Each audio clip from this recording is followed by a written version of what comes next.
तो दोस्तों स्वागत है आपका अपने चैनल स्टूडेंट पॉइंट में। दोस्तों आज मैं आपके लिए आया हूं मैथ सेक्शन है जो आपका जेबीटी टैट मैथ सेक्शन का 30 के 30 क्वेश्चन हम सॉल्व करेंगे इसमें 1 to 1।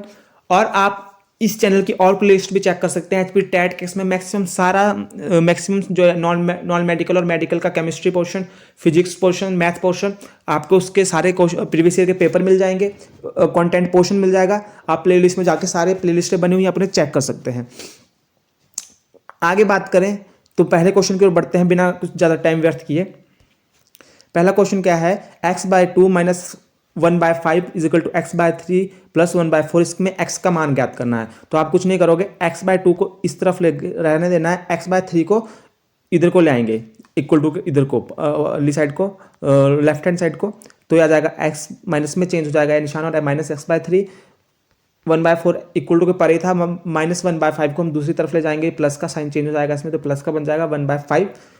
इसका एलसीएम लेंगे, ठीक है, इसका एलसीएम लेंगे 2 और 3 का, यह आ जाता है 6।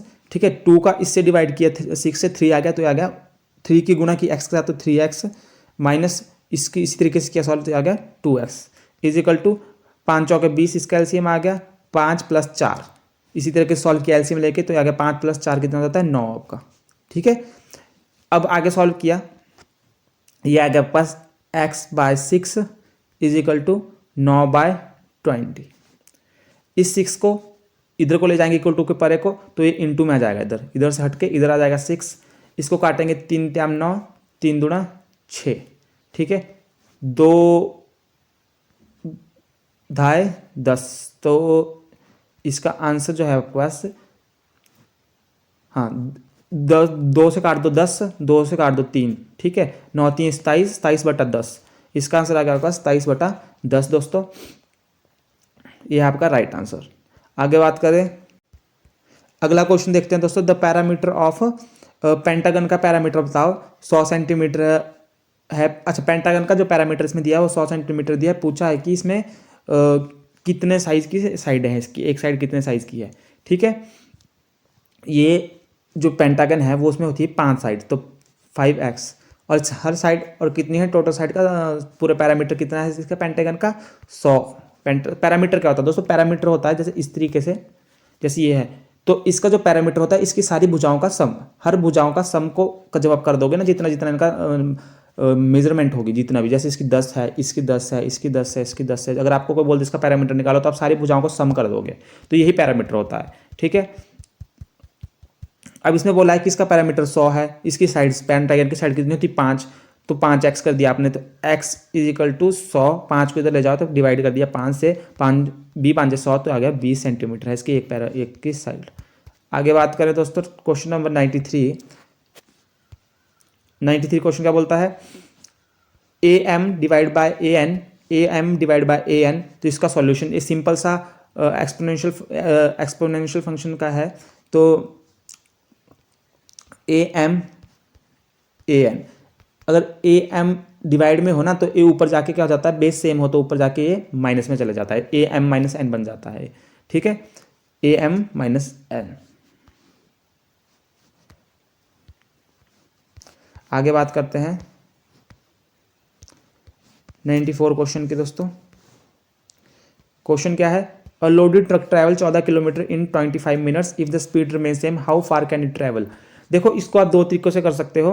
मैं आपको सिंपल तरीका बताऊंगा, जो 8th क्लास का बेसिक क्वेश्चन है ये है डायरेक्ट प्रोपोर्शन और इनडायरेक्ट में। तो ये क्वेश्चन क्या है कि लोडेड ट्रक ट्रैवल 40 किलोमीटर इन 25 मिनट्स, तो आप क्या करोगे इस क्वेश्चन में, 40 किलोमीटर लिखोगे नीचे और डिवाइड कर दोगे 25 मिनट से, और अगर speed remain same how far can it travel in 5 hours. ठीक है, आवर्स यहाँ भी आपने 25 मिनट समय लिखा है, तो यहाँ भी आप आवर को क्या लिख दोगे, इसमें 5 घंटे लिख दोगे, और ऊपर इसको x मान लोगे क्योंकि आपको फाइंड करना है। ठीक है, मैं और ढंग से बताता हूँ आपको कि ये क्वेश्चन है डायरेक्ट का। डायरेक्ट मतलब अगर आपकी एक चीज़ बढ़ती है तो और दूसरी चीज़ बढ़ती है, जैसे कि 14 किलोमीटर है और टाइम कितना है 25 मिनट, 25 मिनट में 14 किलोमीटर जा रहा है। अगर आपके 5 घंटे हैं, ठीक है, if the speed remain same, तो 5 घंटे में कितना बढ़ेगा, कितना किलोमीटर ट्रैवल करेगा, तो ए भी बढ़ेगा ना आपका, जो किलोमीटर ट्रैवल करेगा वो भी बढ़ेगी वैल्यू, उस चीज़ की वैल्यू भी बढ़ेगी। जब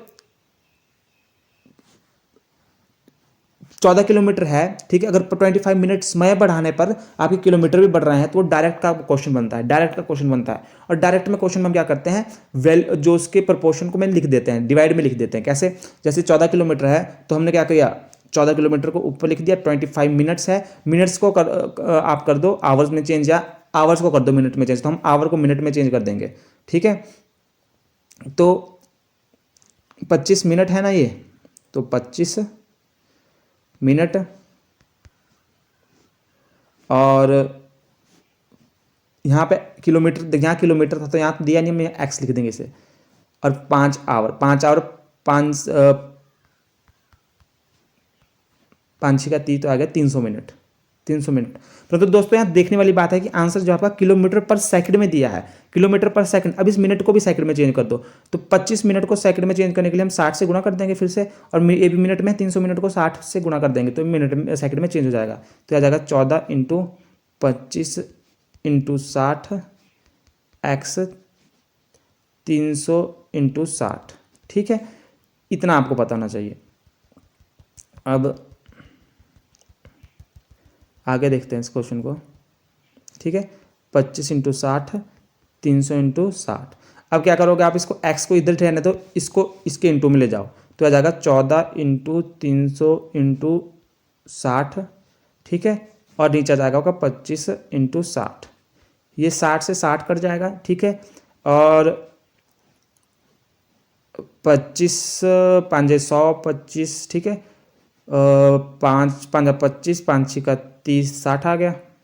5 कम 5 5 5 45, 12 5 60, 12 आ गया, ठीक है। तो 12 इंटू 14 बचा आपके पास, एक्स की वैल्यू क्या बची, 12 इंटू 14, तो ये आ जाएगा आपका 14 14 144, 144 गुना प्लस 24 कर दो तो कितना आ गया 6, 168, ठीक है। तो 12 14 को गुना करोगे तो 168 किलोमीटर पर सेकंड, 168 किलोमीटर पर सेकंड इसका दोस्तों आंसर आ जाएगा। आंसर है इसका बी। आशा करता हूँ आपको समझ आया होगा। अब ये तो डायरेक्ट का मैंने बता दिया। अगर इनडायरेक्ट का क्वेश्चन हो, अगर मान लो कोई वैल्यू, जैसे कि आपका कोई भी चीज़ है, अगर यहाँ पे कोई वैल्यू है, जैसे 14 किलोमीटर है, ठीक है, 14 किलोमीटर है और समय है 25 मिनट, ठीक है। और यहाँ पे समय अगर 14 किलोमीटर पे अगर 25 मिनट में अगर 14 किलोमीटर चलती है, 25 मिनट में अगर 14 किलोमीटर चलती है, ठीक है, और 60 मिनट में वो सिर्फ 10 किलोमीटर चल रही है, तो इसमें क्या हुआ, ये वैल्यू तो बढ़ी, मिनट्स तो बढ़ गए, परंतु ये चीज़ कम हो गई। तो इसमें क्या करते हैं, इसमें इनको गुना कर देते हैं। जैसे इसमें जाना था 25 गुना 14 इक्वल टू 60, 25 गुना 14, दूसरी वैल्यू क्या ली थी हमने, हाँ 60 मिनट में ये क्या करें 10 ही किलोमीटर चली। तो इसमें इस तरीके से करते हैं गुना, इनडायरेक्ट में, जब वो क्या कोई चीज़ बढ़ती है और एक चीज़ बढ़ती है और एक घट जाती है, तो उसको बोलते हैं इनडायरेक्ट। ये क्वेश्चन अभी इसका नहीं है, तो अभी मैंने आपको ये सिंपल सा बता दिया क्वेश्चन, इसे आप ध्यान रख लेना। आगे कभी क्वेश्चन आएगा तो मैं आगे बता दूंगा आपको जेबीटी के पेपर में। अगर क्वेश्चन है 5 मीटर को 10 किलोमीटर से अनुपात होगा, अच्छा 5 मीटर और 10 किलोमीटर का आपस में रेशो क्या होगा ये पूछ रहे हैं। तो 5 मीटर रेशो 10 किलोमीटर को आप क्या करोगे, मीटर में चेंज कर दो, तो 10 किलोमीटर में 1 किलोमीटर में कितने मीटर होते हैं, 1000, तो 10 गुना 1000 कर दो तो कितना आ जाएगा, 10,000 आ गया, ठीक है। इसको रेशो निकाल दो, 5 एकम 5, इसको काट दो 2, तो 2000, तो 1 रेशो 2000, ये आंसर है आपका। आशा करता हूँ समझ आया होगा। क्वेश्चन देखते हैं 96 क्वेश्चन क्या बोलता है आपके पास, Anil plan to tile his kitchen floor with the white square tiles. Each side of the tile is 10 centimeter. His kitchen is 220 centimeter in length and 180 centimeter wide. How many tiles will need?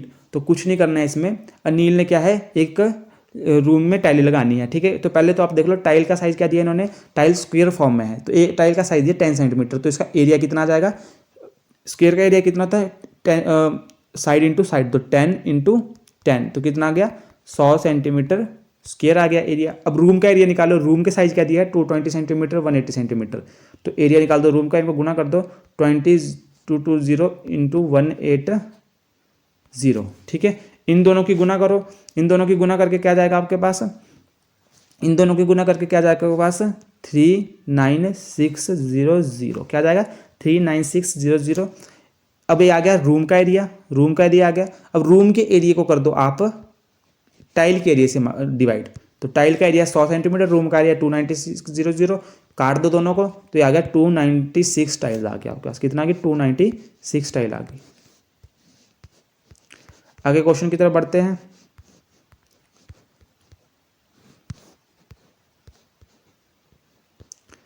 Ninety 97 question क्या बोलते हैं दोस्तों?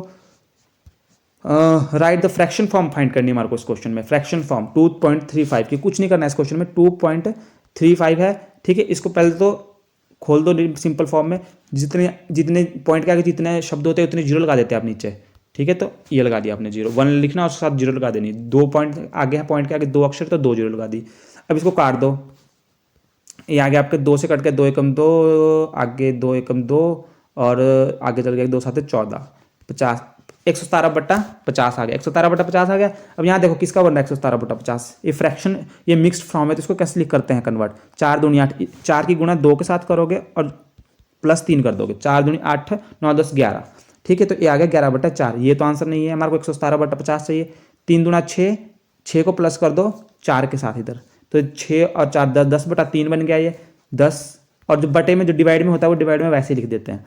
50 दूना 100, 100 + 117, ये आ गया 117। और divide में बटे में कितना था इसमें? 50 था, तो 117/50 ये आ गया आपका राइट आंसर। यही 117/50 आपका राइट आंसर सी। अगले क्वेश्चन की तरफ बढ़ते हैं दोस्तों। 72 किताबों का भार अगर 9 kg तो 40 किताबों का भार कितना होगा? ठीक है, 72 किताबों का भार कितना है? 9 kg, ठीक है। तो लिख दो 72 किताबों का वेट कितना है? 9 kg, ठीक है। किताबें हैं ये, तो एक किताब का पहले वेट निकाल दो। एक किताब का 9, इस 72 को इधर ले जाओ, तो यह आ जाएगा आपका 9/72। एक बुक, वन बुक का वेट है 9 8 72, 1/8 है आपका। एक बुक का वेट 1/8 है। तो ये क्या पता 40 किताबों का भार कितना होगा? ठीक है, एक बुक का वेट कितना है? 1/8। एक बुक का वेट कितना है? 1/8। तो 40 को गुणा कर दो, 40 का निकालने के लिए 40 का वेट आ जाएगा, 8 5 40, तो 40 किताबों का वेट कितना आ गया? 5 kg। इस तरीके से आप कर सकते हैं। और इसको जो डायरेक्ट प्रोपोर्शन वाले तरीके से भी कर सकते हैं, क्योंकि देखो 72 किताबें हैं, 9 kg वेट है, ठीक है। अगर किताबें कम होगी, 40 किताबें होगी तो भार भी कम हो जाएगा, 40 किताबों का भार भी कम हो जाएगा। अगर चीज़ घटाने पर, सामग्री घटाने पर वेट भी कम होगा तो वो क्या होगा? डायरेक्ट का। अगर चीज़ बढ़ाने पर वेट भी ज़्यादा होगा तो वो भी डायरेक्ट का क्वेश्चन होगा। उसमें क्या करेंगे? जैसे 72 है तो 72 किताबें, इसका कितना वेट है? 9, दोनों इसको डिवाइड कर दो इससे। 40 है, ठीक है, और डिवाइड कर दो इसको x। क्यों? क्योंकि हमारे को पता नहीं ना वेट कितना है, x। अब क्या करो, इसको अरेंज कर दो, x को ऐसे, ये चल जाएगा 40, 9/72, 9 8 72, 8 से कट गया, 8 5 40, 5 से कट गया, ये भी आ गया 5 आंसर, ठीक है। इसमें आप उल्टा सीधा कर सकते हैं। जैसे मैंने ऊपर पहले 72 लिखा था ना, आप ऊपर 9 kg लिख दो, नीचे 72 लिख दो। परंतु आपका जब आपने ऊपर 9 क्या है? 9 क्या है? kg वेट है। तो अब वेट इसके आगे होगा ना, यहाँ भी आपको वेट ही लिखना पड़ेगा। वेट हमें पता नहीं, वेट हमें निकालना है, तो ऊपर x लिखना है और नीचे किताबें लिखनी, कितनी किताबें हैं, इस तरीके से। अभी क्या ये आपका इधर चल जाएगा 40, तो यह जाएगा 40 ऐसे, 9 8 72, 8 5 40, x = 5। और अगर डायरेक्ट प्रोपोर्शन का क्वेश्चन होता है तो उसमें क्या होता है? अगर आपका क्या है, जैसे 40 किताबें हैं, 40 किताबों का वेट है 9 kg, परंतु उसमें क्या होगा? उसमें क्वेश्चन इस तरीके से बनता है कि सामग्री बढ़ाने पर घट जाएगी। जैसे कि यहाँ 72 किताबें हैं, उसका वेट है 9 kg, तो उसमें ये एग्जाम्पल दे रहा हूँ समझने की। अगर 40 किताबें घटी, सामग्री तो घटी, ठीक है, सामग्री तो घटी, परंतु वेट बढ़ जाएगा, उसमें 11 kg वेट हो जाएगा, उल्टा हो जाएगा, ठीक है। सामग्री घटने पर वेट भी घटना चाहिए, परंतु उसमें क्या हो जाएगा? सामग्री घटने पर वेट बढ़ जाएगा। इस तरीके के क्वेश्चन होते हैं। उसमें क्या करते हैं हम? उसमें 72 और 9 को गुना कर देना और इक्वल टू को 40 × x, इस तरीके से हो जाना था, ठीक है। वो होता है इनडायरेक्ट का, परंतु ये क्वेश्चन तो डायरेक्ट का बन रहा है, तो इसे हमने इस तरीके से किया। हर तरीके से बता दिया मैंने आपको। फाइंड द वैल्यू ऑफ 3/30 को हमने क्या करना है? भाग कर देना है, सिंपल सा। 3/30 को हमने भाग कर देना है -4/65 से, ठीक है। इसको हम कुछ इस तरीके से लिख सकते हैं, 3/13, ये होता है आपका डिवाइड का साइन, भाग का साइन, ठीक है। तो भाग कर दो, लगा दिया भाग का निशान, -4/65, यही है ना क्वेश्चन में। अब देखो इसमें आपको पता है कि 3/13 है जैसे ये, तो हम इसको जब ऊपर ले जाएंगे गुणा में, इस नीचे वाले को हम गुणा में लिख सकते हैं, उल्टा हो जाएगा, पर 65 ऊपर आ जाएगा, ये माइनस, इस तरीके से लिख सकते हैं हम इसे। 13×5 = 65, ठीक है, 5×3 = 15, -15/4 इसका आंसर हो जाएगा, -15/4 सी आंसर है। देखते हैं क्वेश्चन नंबर 100 क्वेश्चन क्या बोलता है कि एक हेमिस्फीयर बाउल है, उसका रेडियस 3.5 है, और what would be volume of water it would contain, कि कितना पानी इसमें आ सकता है इस रेडियस के बाउल में। ये क्वेश्चन है सिंपल सा, हिंदी में भी बता दिया, इंग्लिश में भी बता दिया कि एक अर्धगोलाकार कटोरा है, उसमें कितना पानी आ सकता है, ये क्वेश्चन है। अब क्वेश्चन देखते हैं कि क्या बोल रहा है। हेमिस्फीयर का आपका वॉल्यूम पता होना चाहिए, वॉल्यूम का फॉर्मूला 2/3 πr³, 2/3 22/7, पाई की वैल्यू डाल दी, आर है आपका 3.5, तो आप इसका सीख सकते हैं 35/10, 3.5 को, और इसको 3 स्क्वायर क्यूब है तो 3 बार खोल देंगे, एक बार खोल दिया पहले, 2 बार और खोल देंगे, 35/10। अब इसे काट दो, देखो 7 5 7 35, 5 आ गया इधर, 5 एकम 5, 5 दूना 10 आ गया, 2 एकम 2 1 आ गया, ठीक है, ये भी आपके ख़त्म हो गई, ये भी आपके ख़त्म हो गई, ये भी आपके ख़त्म हो गया,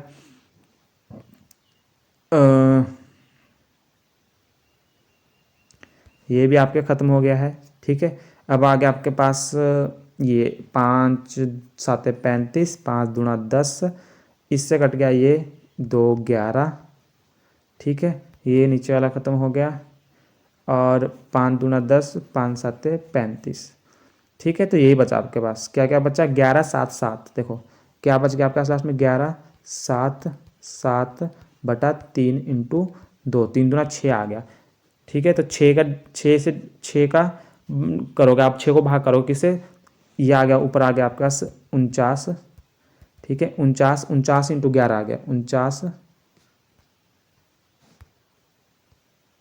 49 × 11 डिवाइड 6, तो ये कितना आ जाएगा आपके पास 49 9 4 9 3 539 को डिवाइड कर दो आप 6 से, तो 539 को डिवाइड करोगे 6 से, 6 का 36, 6 7 42, 6 8 48, 6 8 48, तो 8 आ गया, 49 50, 5 हासिल 5 लगे आगे, तो 8 ये बन गया 59, तो 6 का 36, 6 7 42, 6 48, 6 9 54, 6 9 54 आ गया, कितना बच गया आगे, 55 56 57 58 5 बच गया आपके पास आगे, 5 उसकी जीरो लगा दी यहाँ पे एक, तो एक जीरो आ गया आगे, तो ये आ गया आपका 6 का 36, 6 7 6 8 48, तो ये आ गया 89.8 सेंटीमीटर क्यूब, 89.8 सेंटीमीटर क्यूब आ गया आपका answer B.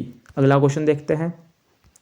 For positive real A and B which of the following identity does not hold, देखो कौन सी आइडेंटिटी होल्ड नहीं करती, तो मैं आपको बता दूं, देखो ए वाली आइडेंटिटी तो ठीक है, इसको आप लिख सकते हो, √AB है तो आप उसको √A √B लिख सकते हो, ठीक है, ये तो ठीक है। ये वाली भी सही है, ऐसे भी इस तरीके से लिख सकते हो। देखो इसका स्क्वायर करो, इसका स्क्वायर करो, तो √A का जब आप स्क्वायर करोगे, √A का जब आप स्क्वायर करोगे, इसमें फॉर्मूले में डालोगे A का स्क्वायर प्लस B का स्क्वायर, तो B क्या है √B, तो इसका स्क्वायर करोगे √B का स्क्वायर प्लस 2AB, 2A क्या है √A, B क्या है √B, ठीक है। इस 2 से A कट जाएगा, इससे ये कट जाएगा स्क्वायर से √, तो क्या बच जाएगा A B प्लस 2 √AB, ठीक है। तो ये भी आपका सही है, इसमें भी ठीक बना A प्लस B। अब आ जाओ ए वाली, इसका फार्मूला होता है A plus B A minus B, इसका जो फार्मूला होता है बनता है A square minus B square, क्या बनता है A square minus B square. देखो A है इधर, तो A का स्क्वायर माइनस B का, B क्या है आपके पास √B, तो √B का स्क्वायर, इससे ये कट गया, तो ये क्या बचेगा आपका A square minus B, A square minus B बचना चाहिए था, परंतु यहाँ A माइनस B स्क्वायर बचा, उल्टा है, गलत, ये आपका गलत है, ये वाली होल्ड नहीं करती, यही आपका आंसर है, मतलब जो गलत है वही आंसर है।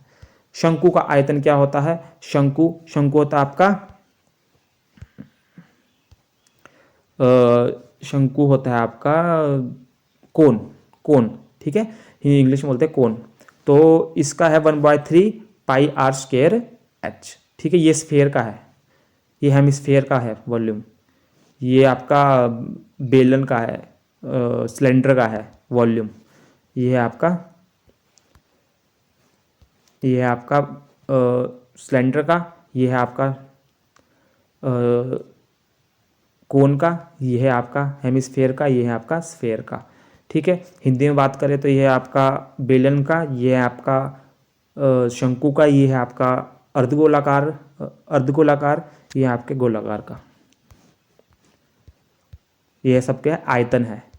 आगे बात करें ये वाला क्वेश्चन, इस क्वेश्चन में क्या करना है आपको, 7/1/5 डिवाइड में 7/1/3। ये भी ऊपर जैसा क्वेश्चन आया था एक्सपोनेंशियल वाला, वो ऐसा ही क्वेश्चन है। इसमें क्या करेंगे आप, 7/1/5 है, मैंने बोला जब बेस सेम हो और ये डिवाइड में हो और इनकी पावर क्या हो जाती है, पावर ऊपर जाके माइनस हो जाती है। जैसे यहाँ है 7/1/5 डिवाइड 7/1/3, तो जो 7/1/5 है ये तो ऐसे ही रहेगा। ठीक है, ये वाला क्या है, ऊपर जाके माइनस में बन जाएगा। ठीक है, ये क्या बन जाएगा माइनस में, तो ये हो जाएंगे माइनस, तो ये हो जाएगा 7/1/5 माइनस 1/3, इस तरीके से बन जाएगा 7/1/5 माइनस 1/3। ठीक है,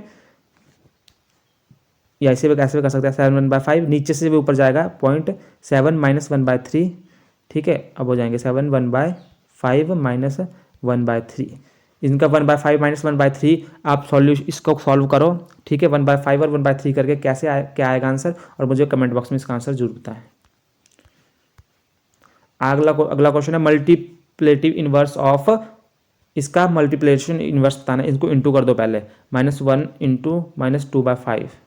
देखो माइनस से माइनस कर जाएगा, प्लस का बन जाएगा 2.5 आ गया। अब इसका इनवर्स मल्टीपल इनवर्स क्या होता है, मल्टीपल इनवर्स मैंने आपको पहले भी बताया कि इसको ऐसी चीज़ से गुना करो कि उनको काटने पर 1 आ जाए। तो इसको क्या करोगे, 5/2 से करोगे, 5 5 1 1। ठीक है, तो क्या आ जाएगा 1 आ जाएगा आपका। तो इसका मल्टीप्लेटिव इनवर्स क्या है, 5/2। क्या है 5/2। बढ़ते हैं अपने अगले क्वेश्चन की ओर। क्वेश्चन क्या है, how many sides does a regular polygon have if each of इस इंटीरियर एंगल इज 165। तो हमारे को क्या निकालना है, इसमें इंटीरियर एंगल दिया है, पहले एक्सटीरियर एंगल निकालो इसका, 180 से माइनस करके इसको 165, तो याद आएगा आपका 15 डिग्री। 15 डिग्री। अब इसका एक्सटीरियर एंगल साइड निकालने वाला फॉर्मूला लो, n = 360/थीटा। तो ये आ गया 360 डिवाइड में थीटा कितना था, 15 आया था। 15 दूना 30, 2 आगे गया 60, 15 चौके 15 30 15 15 चौके 60, 24 इसका आंसर आ गया। ज़्यादा समय व्यर्थ नहीं करेंगे, ये हम कहीं गलत। अगला क्वेश्चन की ओर बढ़ते हैं। इसके बाद ये क्वेश्चन है, क्वेश्चन क्या है, find the value of unknown value x y z निकालनी है हमारे को इस डायग्राम को देख के। तो देखो इसमें क्या है, x y दिया है, x दिया है। ठीक है, तो दोस्तों अगर ये 50 दो पैरेलल लाइनें हैं ना, दो पैरेलल लाइनें, और इसको एक लाइन काटती है जब बीच से, तो जितना ये है 50 डिग्री अगर ये है तो इसका 50 डिग्री ये है। ठीक है, और तो आप देखो इस लाइन को आगे बढ़ा दो, इस लाइन को। ठीक है, अब ये वाला पूरा एंगल कितने का हो जाएगा, ये पूरा एंगल कितने का हो जाएगा, ये पूरा एंगल कितने का हो जाएगा, यहाँ से लेके यहाँ तक। ठीक है, पूरा एक एंगल कितने का होता है, 180 का होता है ना ये एंगल, 180 का। और अगर आप 180 से अगर आप 180 से 50 माइनस कर दो, ठीक है, ये वाला एंगल माइनस कर दो, 180 से पूरे एंगल से ये छोटे वाला एंगल माइनस कर दो, तो आपके पास क्या बचेगा, आपके पास सिर्फ ये एंगल बचेगा, ये वाला एंगल। ठीक है, ये एंगल बचेगा, समझो बात को। तो अगर आपने ये किया तो 180 से 180 से आप 50 माइनस कर दो, आपके पास आ जाएगा 130। ठीक है, ये वाला एंगल कितने का आ गया, 130। अब पैरेललोग्राम में क्या होता है, पैरेलल लाइन से होती है, जब कोई सी लाइन बीच में काटती है तो जितने का एंगल ये होगा 130, ये वाला अपोजिट एंगल एडजेसेंट एंगल, तो ये भी उतने का होगा। ये इसका एडजेसेंट एंगल है, तो ये कितने का होगा एंगल, ये भी 130 का होगा। कितने का होगा, ये एंगल भी 130 का होगा। इतनी बात समझ आई।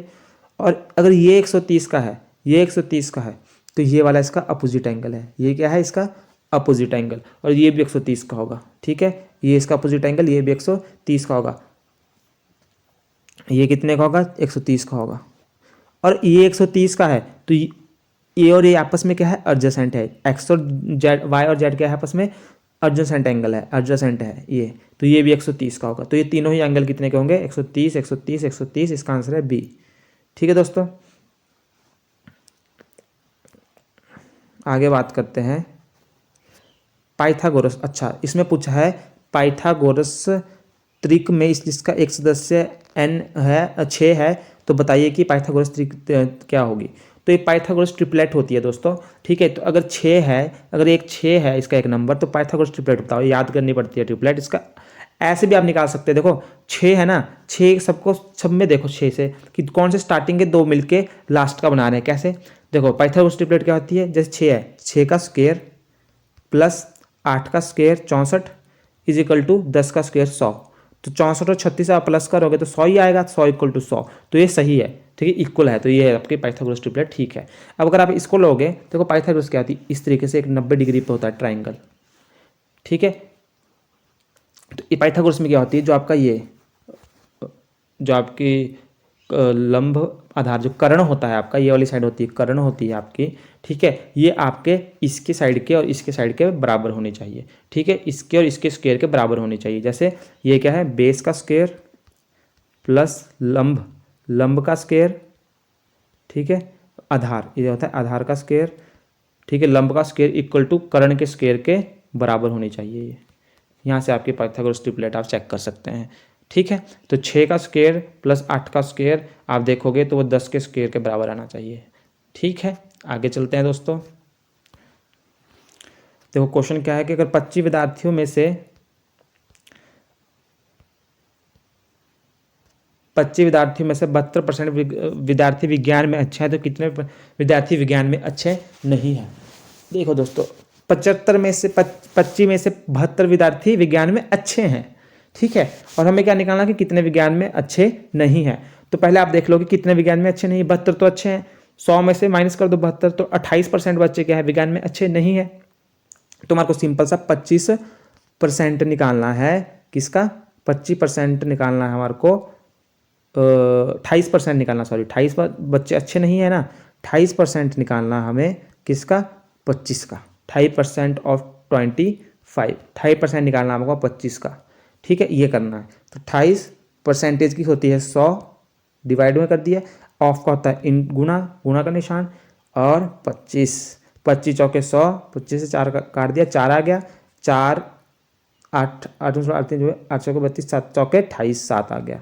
तो आंसर क्या आ गया आपका 7, सी आंसर है इसका।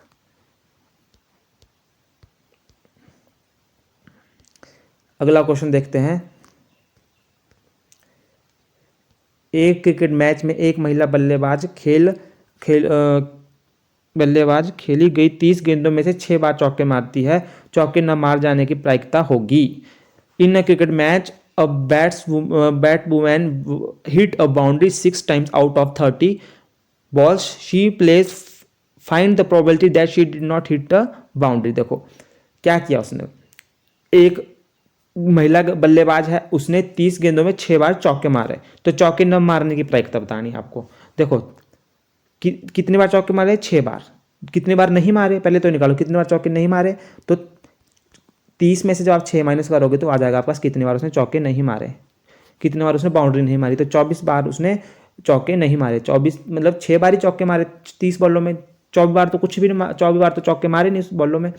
तो प्रोबेबिलिटी क्या होती है, संभव परिणाम बटा कुल परिणाम। संभव परिणाम कितने हैं, ठीक है, संभव परिणाम कितने, चौके न मारने की प्रायिकता क्या आ जाएगी, चौके न मारने की संभव परिणाम कितने, कितनों में उसने चौके नहीं मारे, 24 में उसने चौके नहीं मारे, डिवाइड टोटल बॉलें कितनी खेली 30, ये कर दोगे आप, तो ये आप जाएगी आपकी प्रायिकता, संभव परिणाम बटा कुल परिणाम।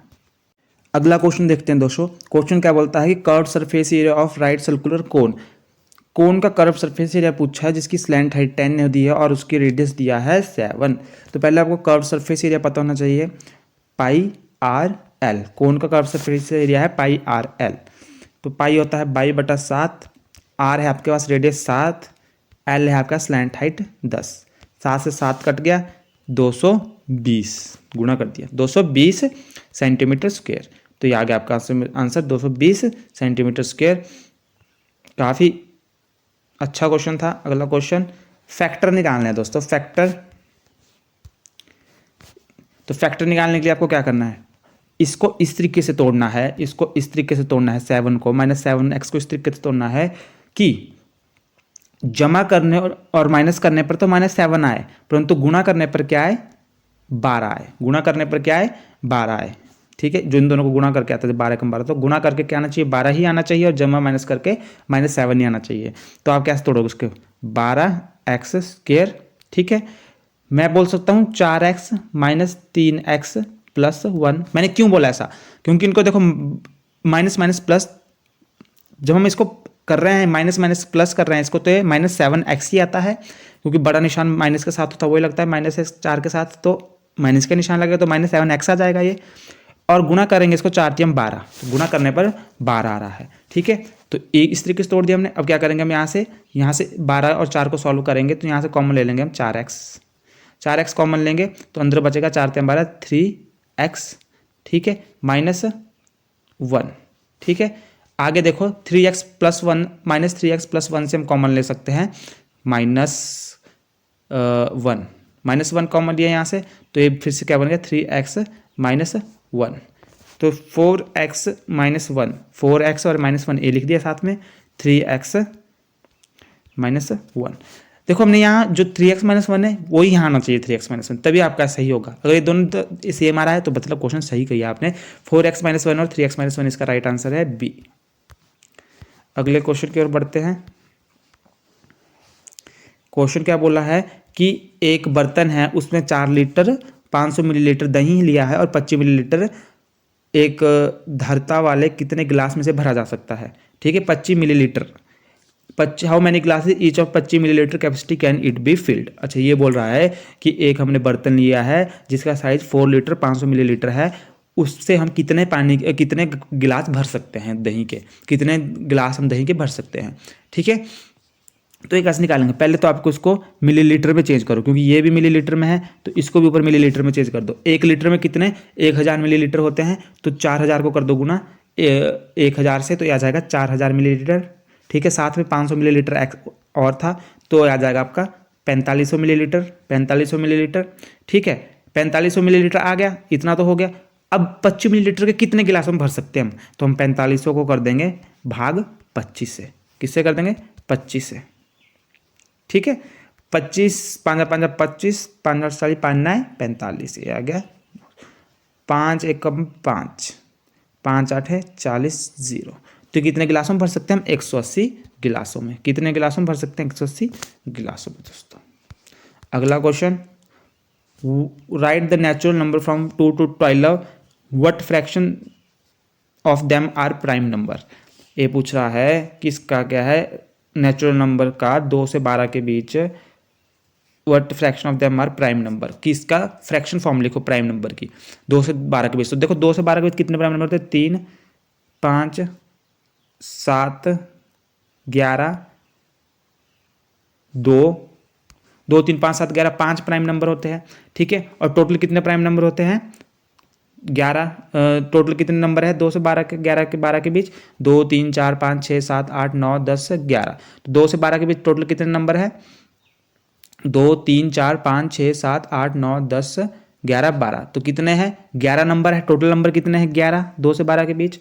ठीक है, और प्राइम नंबर कितने हैं, 5, तो इसका फ्रैक्शन बन जाएगा 5/11 इस तरीके से।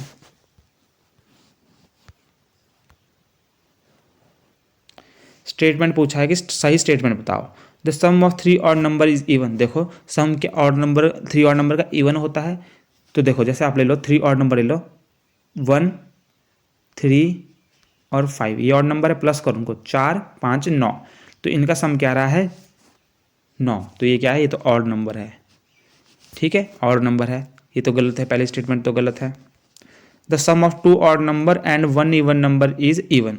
तो ऑड नंबर ले लो, जैसे कि 1 ऑड नंबर है, 2 इवन नंबर है और 3 ऑड नंबर है। ठीक है, हमने क्या लेना था, 2 ऑड नंबर लेना था, 1 इवन ले लिया। सम प्लस कर दो उनको, 3 4 3 और 3 6, तो क्या आ गया even number. The sum of 2 odd number and 1 even number is even. तो ये तो सही है अभी तक। If 1 even number is divided by 2 the quotient is always odd. अच्छा, ये बोल रहा है कि इवन नंबर को, जैसे कि 4 ले लो, इवन नंबर को हम डिवाइड करेंगे बाय 2 से। तो बोल रहा है कि क्वोशंट हमेशा क्या आएगा, द क्वोशंट इज ऑलवेज 2। देखो हमने डिवाइड किया 2 दूनी 4, तो क्वोशंट तो 2 आ गया।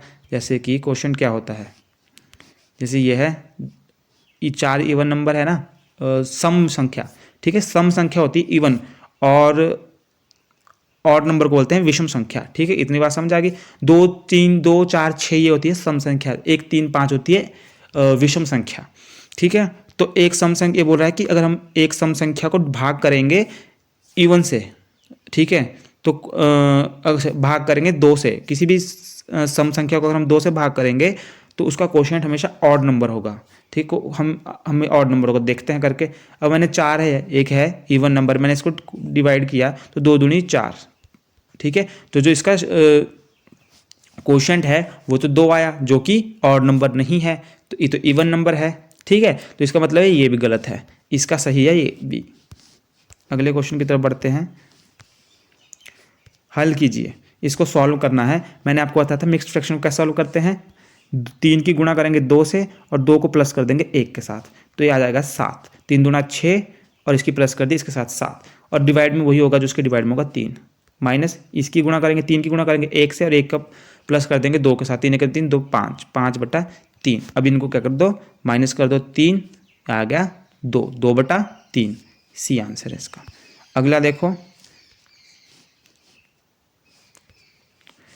क्या बोला है कि पी क्यू आर एक त्रिभुज है, पी क्यू उसमें 10 है, ये 10 है, पी आर इसमें 24 है, तो हमारे को क्या निकालना है, क्यू आर। ये क्यू आर देखो, इसमें पाइथागोरस थ्योरम लगी है, मैंने ऊपर भी बताया था कि पाइथागोरस थ्योरम क्या होती है, क्यू आर का स्क्वायर, कर्ण का स्क्वायर, हाइपोटेन्यूस का स्क्वायर, इक्वल टू बेस आधार का स्क्वायर, बेस या आधार का स्क्वायर, प्लस डिवाइड में परपेंडिकुलर का स्क्वायर, लंब का स्क्वायर, ठीक है, इस तरीके से। अब इसको सॉल्व करेंगे, हमारे को इस क्यू आर निकालना है, हमारे को तो कर्ण निकालना है, तो इसको तो क्यू आर को तो ऐसे लिख देंगे, इक्वल टू बेस, बेस होता है आधार, आधार का स्क्वायर कितना है 24, तो 24 का स्क्वायर प्लस परपेंडिकुलर का स्क्वायर, परपेंडिकुलर का स्क्वायर 10 का स्क्वायर। तो देखो, अब देखो कि ये क्यू आर आपका क्या आता है, 24 का स्क्वायर करो कितना आएगा, 10 का स्क्वायर करो कितना आएगा, ठीक है। तो 24 का स्क्वायर 500 कुछ, 4 चौके 16, 6 1, 4 दूनी 8, 1 9, 4 दूनी 8, 2 दूनी 4, 6 8 8 16 1 17, 576 कितना आ गया, 24 का स्क्वायर 576, 10 का स्क्वायर होता है 100, इनको प्लस किया तो आ गया 676, ठीक है। कितना आ गया 676, छिका छिका 36, 3 12 13 14 15, 156, 156, ये आ गया आपके पास 6 दूनी 12 2 1, 2 दूनी 4 1 5, तो ये आ गया आपके पास 52 6 7 6। तो देखो 676 किसका होता है, 676 होता है आपके पास 26 का, ठीक है, 26 का। तो ये क्वेश्चन कर लीजिएगा, तो इसका आंसर आएगा 26। Convert decimal into fraction form, अच्छा, convert decimal 0.65 fraction to percentage, अच्छा, इसको परसेंटेज निकालनी है इसकी, तो 0.65 होता है, इसको आप कैसे लिख सकते हो, 65/100 लिख सकते हो, ठीक है। अब इसकी परसेंटेज निकालो, परसेंटेज, तो परसेंटेज निकालने की करनी पड़ती है, गुना करनी पड़ती है, 100 से गुना कर दो, 100 से 100 कट गया, 65% आ गया, कितना आ गया 65%, सी आंसर। अगला क्वेश्चन देखते हैं।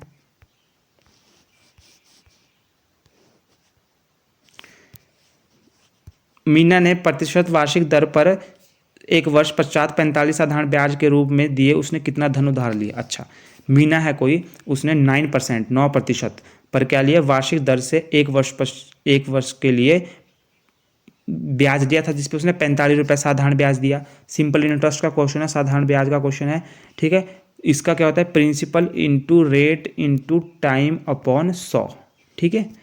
जो रकम ली थी प्रिंसिपल उसको बोलते हैं जो मूलधन होता है मेरे हिसाब से हिंदी में, और रेट होता है दर, और टाइम होता है समय, ठीक है। तो इनका गुणा सिंपल इंटरेस्ट साधारण ब्याज का फॉर्मूला होता है मूलधन इंटू दर इंटू समय गुणा समय, डिवाइड कर देगा 100 से। ये फॉर्मूला होता है।